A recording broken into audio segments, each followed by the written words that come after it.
Kamu tahu nggak kasus Jeremy Teti yang lagi ramai akhir-akhir ini? Di mana Jeremy Teti menceritakan betapa kejamnya atasan dia dulu bekerja saat menjadi presenter. Dia katanya pernah dikasih 5 tugas di dalam satu waktu sampai ngurusin makeup artis gitu. Dia sering dimarahi, dimaki, banyak lah.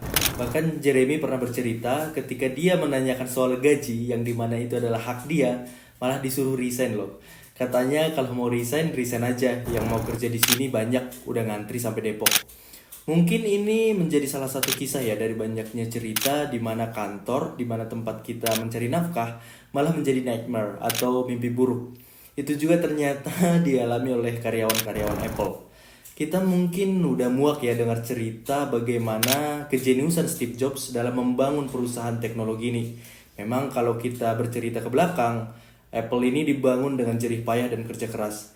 Yang dulunya dimulai dari garasi rumah sampai sekarang menjadi raksasa teknologi. Bahkan Apple menjadi pionir lah dalam revolusi komputer. Namun kamu tahu nggak, Steve Jobs pendirinya Apple ini memiliki sisi gelap. Dia sangat perfeksionis dan juga ketika kamu bekerja tidak sesuai dengan standar dia akan memaki-maki kamu. Bahkan di depan orang, dan bahkan dia nggak segan-segan untuk memecat kamu di saat itu juga. It was intense. I lost my wife. I lost my children. Ada sebuah artikel dari Forbes yang ditulis oleh David Kursley yang bertulis Jobs was a jerk and you shouldn't be. Itu dalam bahasa Indonesianya, Jobs itu adalah brengsek dan kamu jangan seperti dia.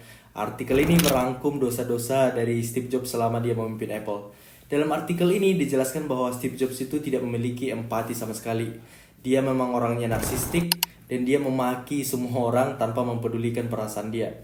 Bahkan salah satu dari karyawan dari Steve Jobs pernah bercerita ketika Steve Jobs itu melakukan presentasi dan tidak ada satupun orang yang mengerti dia akan memarahi dan memaki orang tersebut. Katanya nggak ada satu orang pun di ruangan ini yang mengerti ide saya. Bahkan Steve Jobs ini merupakan orang yang tidak pernah meminta maaf sekalipun. Meskipun dia melakukan kesalahan, dia akan melempar kesalahan itu ke karyawannya baru dia memaki-maki. Dan sebaliknya jika karyawannya melakukan hal luar biasa, ya dia nggak akan pernah memuji. Ada seorang karyawan dari Steve Jobs yaitu Jonathan Ive. Dia merupakan desainer dari iMac, iPad, dan juga iPhone. Dia sudah merancang desain produk Apple dengan cukup baik. Namun Steve Jobs bilang ya desainnya biasa-biasa saja. Namun ketika desain itu dipakai, Steve Jobs melakukan presentasi yang luar biasa seolah-olah itu adalah ciptaan dia. Namun di sisi sebaliknya ada sebuah cerita unik di mana Microsoft Windows katanya memiliki grafik yang hampir sama dengan produk Apple. Dan Steve Jobs langsung menjumpai Bill Gates saat itu sebagai CEO dari Microsoft. Dia bilang, kamu adalah pencuri. Dan dia ngomongnya itu di depan umum. Tapi ya Bill Gates nggak mempedulikannya karena memang nggak ada bukti bahwa ya grafiknya nggak sama-sama amat. Bahkan kalau kita berbicara sedikit masalah pribadi ya, Steve Jobs ini kan memiliki mantan pacar namanya Kristen Brennan. Dia ini katanya pernah tidak mengakui anaknya, Lisa, selama 2 tahun. Ketika pacarnya ini meminta pertanggungjawaban ke Steve Jobs, dia bilang, saya itu laki-laki yang tidak subur dan mandul, dan gak mungkin pernah punya anak. Dan dia gak akan peduli tentang anak di kandungan pacarnya itu. Sampai pacarnya itu harus bekerja keras untuk ngurusin anaknya selama 2 tahun. Bahkan setelah 2 tahun, Steve Jobs pernah berkata, dia akan mengakui kalau itu anak dia setelah melakukan tes DNA. Dan ternyata ya memang Lisa merupakan anak biologikal dari Steve Jobs. Namun hal ini terjadi bukan tanpa alasan. Steve Jobs memang memiliki kepribadian seperti itu dikarenakan salah satu trauma masa kecil yang dialami. Dia merupakan korban bully dari teman-temannya.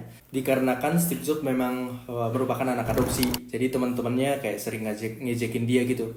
Jadi bahkan sampai teman-temannya pernah memukul dia.